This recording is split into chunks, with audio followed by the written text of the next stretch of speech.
Today we are going to have a fun with letter D. Letter D. It sounds D and it is the fourth letter of alphabet. Let's go out with letter D. See, there is a duck, a doll and a doctor. We are going to have a fun. We are going to sing a poem. Let's sing with me. D da duck, D da doll, D da doctor. She is tall. D da duck, D da doll, D da doctor. She is tall. Sing with me again.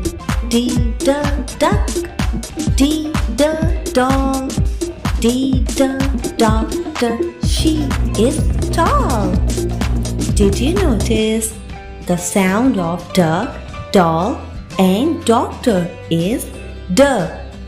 Dear children, keep singing this poem with your friends and teacher.